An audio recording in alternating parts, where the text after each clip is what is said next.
یہ جو اہدنا الصراط المستقیم کی دعا ہے روزانہ بار بار ہم سے کرائی جاتی ہے، اس کا مطلب یہی ہے کہ ہمیں ہر قدم پر اللہ تعالیٰ کی ہدایت اور رہنمائی کی ضرورت ہے، ورنہ بڑے بڑے گمراہ ہو جاتے ہیں اور پتہ بھی نہیں چلتا۔ فرمایا کہ کلکم ضال، تم میں سے ہر ایک گمراہ ہے سوائے اس کے جسے میں ہدایت دوں، تو مجھ سے ہدایت مانگو، میں تمہیں ہدایت دوں گا۔ یا عبادی کلکم جائع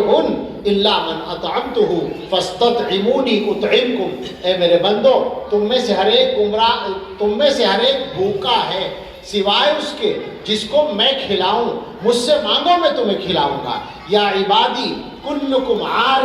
الا من کسوتہ فاستکسونی اکسکم، اے میرے بندو تم میں سے ہر ایک برہنہ ہے، بے لباس ہے سوائے اس کے جسے میں لباس پہناؤں، مجھ سے لباس مانگو میں تمہیں لباس دوں گا۔ یا عبادی انکم تخطئون باللیل والنہار وانا اغفر الذنوب جمیعا فاستغفرونی اغفر لکم، اے میرے بندو تم دن رات گناہ کرتے ہو اور میں سارے گناہ بخشنے کے لیے تیار ہوں، مجھ سے معافی مانگو، مجھ سے مغفرت مانگو، میں تمہاری مغفرت کروں گا۔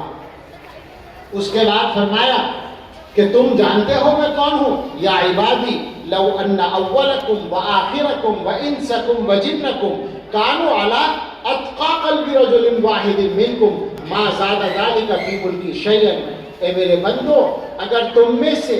شروع سے لے کر آخر تک کے تمام لوگ، تمام انسان، تمام جنات، سب کے سب تم میں سب سے بڑے متقی آدمی کی طرح بن جائیں۔ محدثین کہتے ہیں حضرت محمد صلی اللہ علیہ وسلم کی طرح سارے انسان، سارے جنات اتنے بڑے اللہ سے ڈرنے والے بن جائیں جیسے حضور صلی اللہ علیہ وسلم،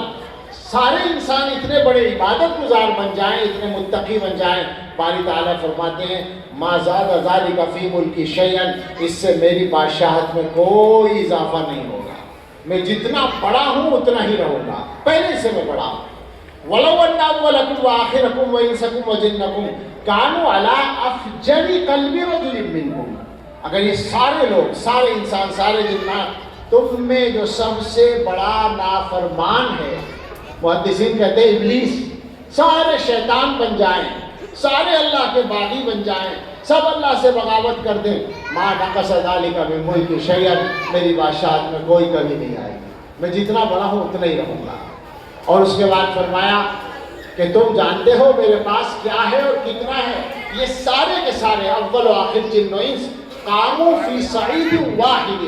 سب لوگ ایک میدان میں کھڑے ہو جائیں، اربوں خربوں پتہ نہیں کتنے بنیں گے شروع سے آخر تک کے لوگ، تو سارے ایک میدان میں کھڑے ہو جائیں، فسألونی، اور سب مجھ سے مانگیں، سوال کریں جو انہیں چاہیے، فأعطیت کل واحد مسألتہ،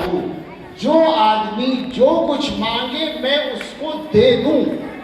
سب کو دے دوں، ہر ایک نے جو مانگا اس کو دے دیا۔ تو کیا خیال ہے میرا کتنا خزانہ خرچ ہو جائے گا؟ فرمایا ما نقص ذلک مما عندی الا کما ينقص المخيط اذا ادخل البحر، اس کو ان سب کو دینے کے بعد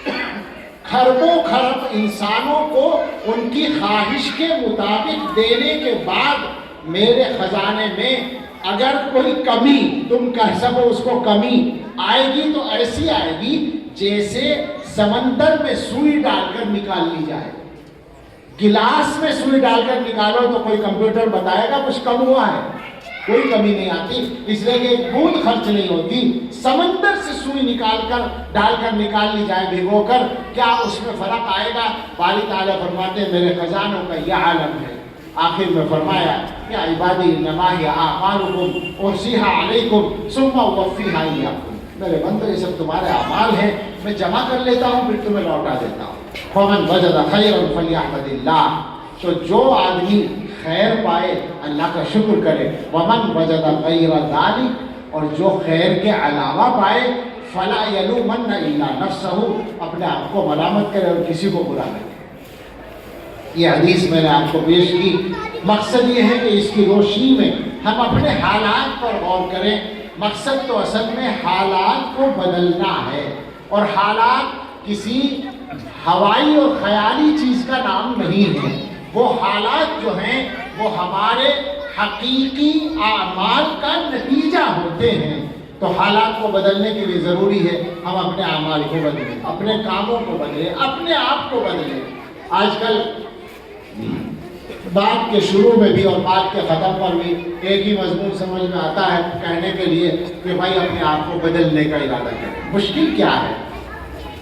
مشکل